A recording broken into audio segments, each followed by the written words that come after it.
Let's begin with a little bit of convincing technique to lose the drum. I recently made a video on how to replace rear brake shoes on a Chevy Silverado 1500, and the process is exactly the same on a GMC Sierra 1500. So for all of you that strictly search for the GMC Sierra because you want to see how to do it on that specific model, although it's exactly the same, here is the video. But wait a minute, sometimes this is not enough. If that's the case, use two 10mm bolts and screw them into the brake drum just the same way I'm doing it right here, and this will push the drum out. And look how bad this drum was already damaged, but yours don't have to be this damaged in order for you to replace it or at least do a resurface job. Most people ignore this, but if you see any groove on your drum, go ahead and fix it, either by resurfacing the drum or buying a new one. If you skip this, you risk damaging your new brake pads, and then you have to do the whole job all over again.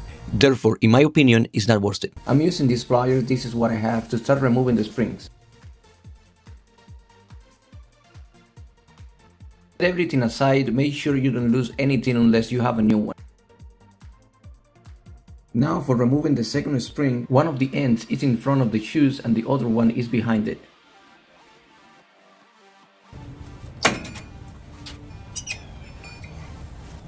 Now with those two springs out, it's time to remove this adjuster.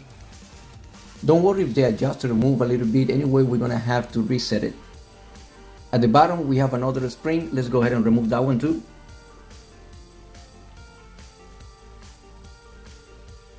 Now this spring has a gap and also has a pin that you have to align with that gap. So you're gonna just twist and pull. Save that pin and spring, you don't wanna lose them. And of course there is a special tool to do this job, but since I don't have it, I'm using what I have. So I'm using this pliers. Hold the pin at the back and twist the spring. And just like that, the pin is out, releasing the shoe.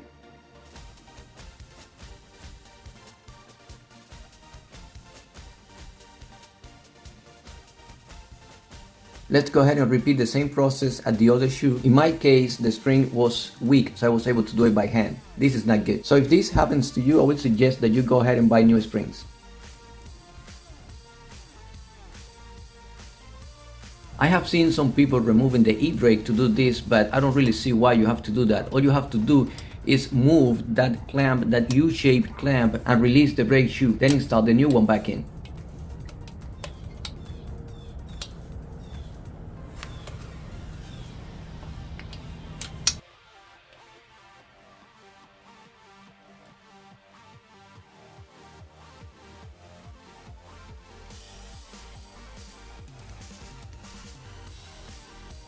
Make sure you don't get confused with the orientation, how this goes. Just keep in mind when installing the new ones that the pin goes on the top.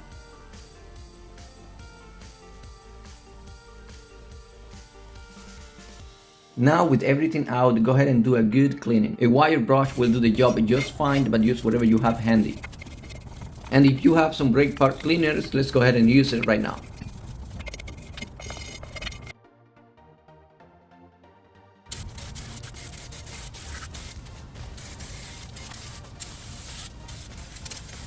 Now these are called friction points. Go ahead and put some grease on it. You don't want to use any type of grease for doing this. You want to use something that is rated for this type of job. But don't worry, I will be leaving a link in the description of this video where you can get that grease, what type of grease you should be using. Let's begin reinstalling the shoes back onto that pin, then the washer, and then the clamp. The pin has a line where the clamp is supposed to go in, so make sure it is all the way in.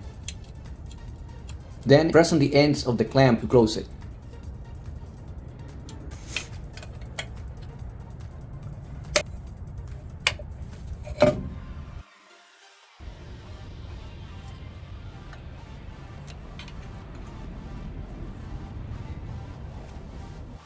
Now remember that pin that holds the shoes, it's time to put it back. Now the process is simple, just hold the shoe, feed the pin through the holes and through the spring and twist it. Make sure the flat head of the pin is crossed with the gap on the spring. And remember, you're gonna need special tools or a plier to do this.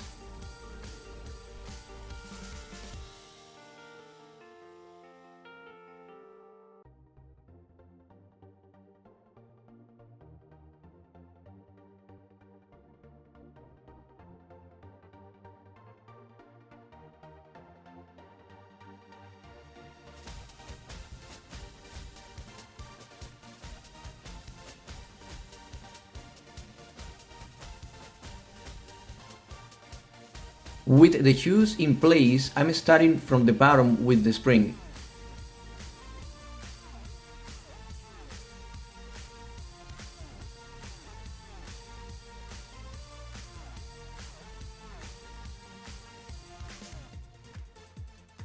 Next, I'm putting the adjuster between the shoes.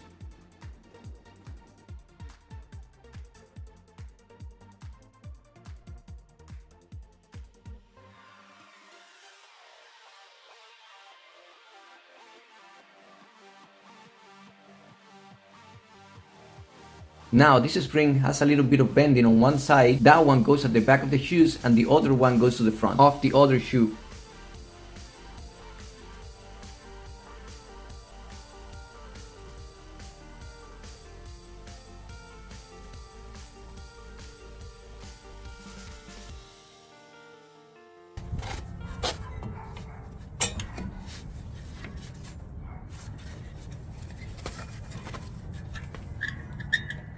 There we go.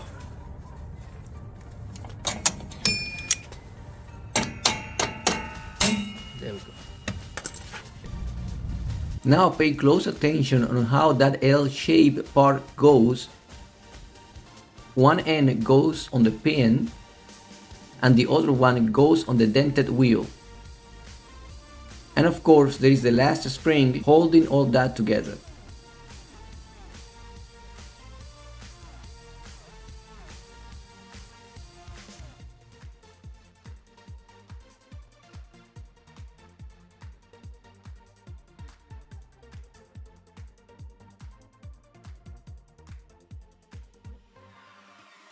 Now is the time to double check and make sure everything is fine. At this point we are done with this job.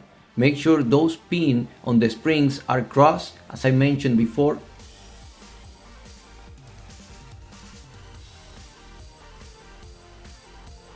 Time to put the drum back. It is highly recommended that you at least resurface the drum. If you bought a new one, good for you. But if not, go ahead and rectify it. Otherwise, the damaged drum is gonna eat through your shoes very quickly. When reinstalling the drum, there is a chance that it's not gonna fit. If that happens to you, we need to readjust it. We will do that by turning that dented wheel. There we go. After adjusting it, make sure everything is centered and give it another try. In my case, that was all needed. You might need a little bit more of adjustments, it all depends. At this point, the job is done. Thank you for watching and be safe.